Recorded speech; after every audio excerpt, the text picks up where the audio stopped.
सतगुण का एक ही आइडेंटिफिकेशन होता है कि वो जीव शांत है या नहीं। शांताकारं भुजगशयनं पद्मनाभं सुरेशम। भगवान क्या है? शांत है। तो जो व्यक्ति शांत रहता है, यानी कम बोलता है, धीरे बोलता है, परिमित बोलता है, अच्छा बोलता है, उसे ही सद्गुणी समझना चाहिए। वो बेशक लहसुन प्याज खाए या मांस मदिरा का सेवन करे, इससे क्या मतलब। मैं जब गाजियाबाद में रहता था किराए के मकान में, तो वहां एक हरिजन के यहाँ मेरा कमरा था, किराए का कमरा। उनका केवल एक ही काम था कि वो सुबह चाय नाश्ता करके शराब के ठेके पे जाते थे और सारा दिन बैठ के शराब पीते थे। दोपहर में आके भोजन करके सो के 1 घंटे फिर चले जाते थे, फिर शराब पीते थे और आके फिर सो जाते थे। और उनके मकान में मैं 3 से 4 बरस था। उस समय मेरी पत्नी मात्र 20 बरस की थी, बिटिया छोटी थी, 2 बेटी। और वो सीढ़ियों से नीचे उतरते थे, केवल एक ही गीत गाते थे, ओम नमो भगवते वासुदेवाय, ओम नमो भगवते वासुदेवाय। बस गेट खोला, चले गए। मदिरा पान। कभी पत्नी की तरफ नजर उठा के नहीं देखी, मेरे कमरे की तरफ भी झांका नहीं। अब बताओ उसे क्या कहोगे? तमोगुणी कहोगे या सद्गुणी कहोगे? तमोगुणी तो नहीं। तो मांस मदिरा, लहसुन प्याज, खान पान, रहन सहन, ये लाइफ स्टाइल है और देश काल वातावरण के अनुसार ये प्रयोग की जाती है। एक बार जगत गुरु शंकराचार्य जी महाराज, जिन्होंने चारों मठों की स्थापना की, वो शास्त्रार्थ के लिए मंडन मिश्र के यहाँ गए। ये मंडन मिश्र कौन है? कश्मीर में रहते थे, बहुत बड़े विद्वान थे। तो किसी ने कहा कि जगत गुरु जी, आप मंडन मिश्र को अगर हराओ तो मैं समझूं कि आप ज्ञानी हो। तो बोले ठीक है भाई, जाता हूं। मंडन मिश्र के घर पहुंचे, उनकी पत्नी से कहा, प्रभु मैं शंकराचार्य हूं और मंडन मिश्र से शास्त्रार्थ के लिए आया हूं। तो उनकी पत्नी बोली, महाराज ऐसा करो कि थोड़ी देर बैठो, जलपान करो, और वो शिकार पे गए हैं, शिकार करके लौटे आएंगे, फिर आप शास्त्रार्थ कर लेंगे। बोले शिकार करते हैं? बोले हाँ शिकार करते हैं।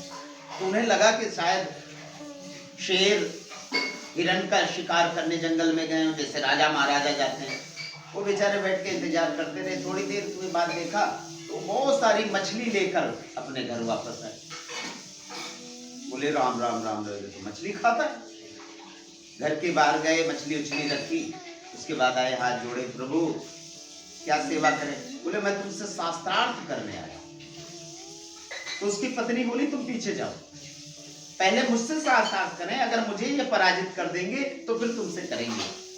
तो जगत गुरु से कहा उसकी पत्नी ने कि प्रभु मेरे एक प्रश्न का जवाब दे दो, फिर मेरे पति को हराना। तो बोले पूछो मैया, कोशिश करेंगे, बताने के योग्य होंगे तो बताएंगे।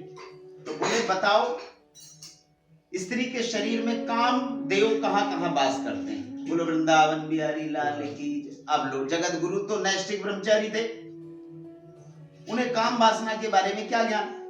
बोले मैया मैं तो ये प्रश्न का उत्तर मेरे पास नहीं। तो बोले जाओ पहले इसका उत्तर लेके आओ, फिर मेरे पति से शास्त्रार्थ करना। कमंडल उठाया और जगत गुरु जी चले गए। आश्रम पे आके बद्रिका आश्रम पे बैठे और वो ब्रह्मनिष्ठ थे, अर्थात ब्रह्मलीन जो व्यक्ति होता है वो अपने शरीर को त्याग कर किसी दूसरे के शरीर में प्रवेश कर सकता है। इसको कहते हैं परकाय सिद्धि। ये 8 सिद्धियों के अंतर्गत आती है। अष्ट सिद्ध नवनिधि के दाता, असबर दीन जानकी माता। तो 8 प्रकार की सिद्धियां कौन कौन सी हैं?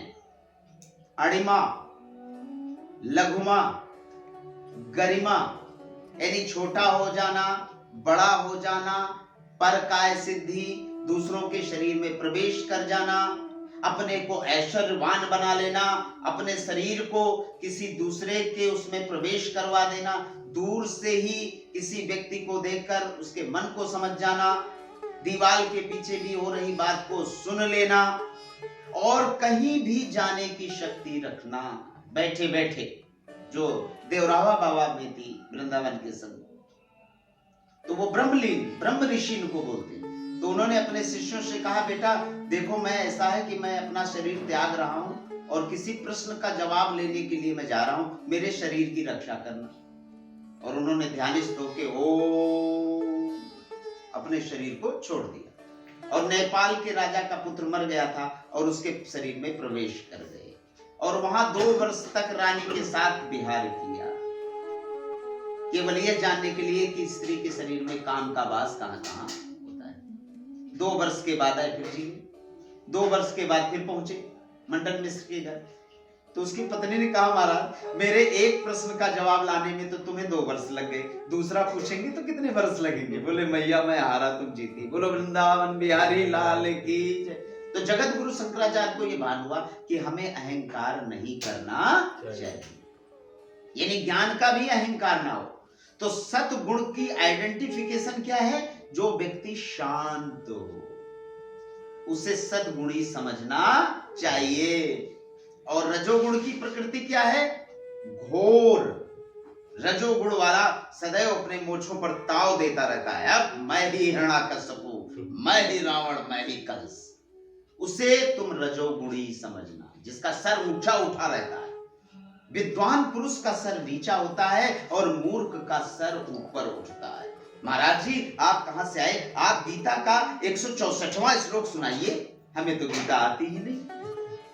भागवत का 6वें स्कंद का 10वां श्लोक सुनाइए। अरे मैं कोई रट्टू तोता हूं जो मैं वेद को याद करूंगा? मैं तो भगवान से प्रेम करता हूं। तो जो अहंकार रूपेण आपको दिखाई दे संसार में, उसे रजोगुणी समझना। और तमोगुणी क्या है? जो मूढ़ मूढ़ मूढ़ माने सो गया। लोग कहते हैं ना कि महाराज मैं कथा में आता हूं, कथा में आती हूं तो मुझे नींद आती है।